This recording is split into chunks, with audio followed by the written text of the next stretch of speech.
Hello बच्चों, let's read the question. The question says in given figure A solenoid produces a magnetic field whose strength increases into the plane of phase. An induced EMF is established in conduction loop surrounding the solenoid, and this EMF lights bulb A and B. In figure B, point P and Q are sorted.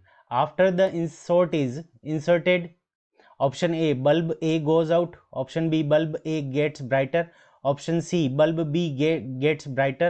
And option D, bulb B goes out. So कौन सा bulb ज़्यादा तेजी से जलेगा, कौन सा एकदम खत्म हो जाएगा, ये हमें बताना है इस क्वेश्चन के अंदर. यहाँ पे इस क्वेश्चन को करने के लिए हमारा जो की कंसेप्ट होगा, वो की कंसेप्ट क्या हो जाएगा कि सबसे पहले यहाँ पे B की वैल्यू चेंज हो रही है हमारी, यानी जो मैग्नेटिक स्ट्रेंथ है वो अंदर की तरफ क्या हो रही है, इंक्रीज हो रही है. तो यहाँ से हमारा क्या होगा, फ्लक्स चेंज होगा, क्योंकि फ्लक्स जो फाई होता है, फ्लक्स फाई की वैल्यू हमारी क्या होती है, B vector dot A vector. तो B vector dot A vector के बराबर होती है हमारी फ्लक्स फाई की वैल्यू. तो B चेंज हो रहा है तो इसके कारण हमारा फाई चेंज होगा. जब फाई चेंज होगा तो इसके अंदर इंड्यूस्ड EMF आएगा, और इंड्यूस्ड EMF की वैल्यू क्या होती है, minus d phi upon d t. Minus d phi upon d t. Minus का साइन ये शो करता है कि जो EMF इंड्यूस्ड होने के कारण जो करंट बनेगी, the direction of induced current,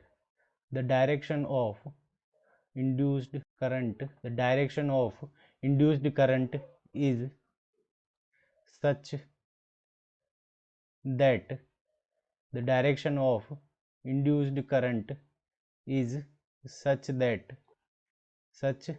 that it will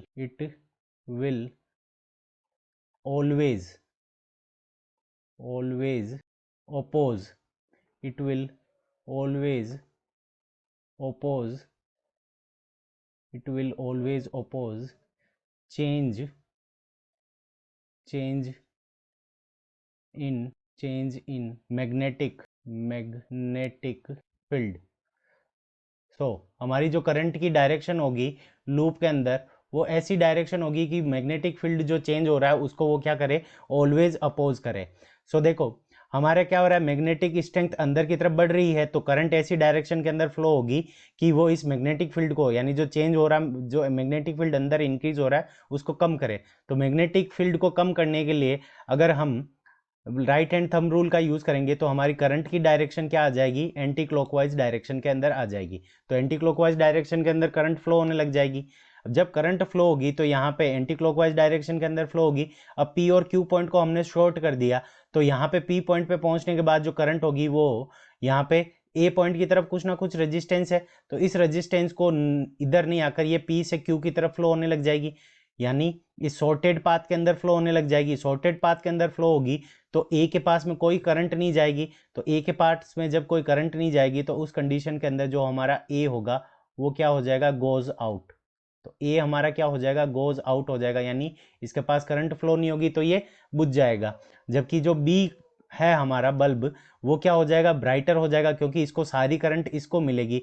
पहली कंडीशन के अंदर क्या था, ये दोनों रेजिस्टेंस जुड़े हुए थे हमारी सीरीज के अंदर, और यहाँ पे क्या हो रहा है कि ये इस ए के पास कोई करंट नहीं जाएगी, केवल जो सारी करंट है वो बी को मिल रही है, तो बी क्या हो जाएगा, ब्राइटर हो जाएगा और ए गोज आउट हो जाएगा. ऑप्शन ए के अंदर गिवन है बल्ब ए गोज आउट, तो ये करेक्ट है. ऑप्शन बी के अंदर गिवन है बल्ब ए गोज ब्राइटर, तो ये इनकरेक्ट है. ऑप्शन सी के अंदर गिवन है bulb b gets brighter, option c हमारा करेक्ट है. और ऑप्शन डी के अंदर दे रखा बल्ब बी गोज आउट, तो ये हमारा ऑप्शन डी इनकरेक्ट हो जाएगा. हमारे करेक्ट ऑप्शंस क्या हो जाएंगे, option a and option c, both are the correct answer of this question. I hope you understood it well. Best of luck. Thank you.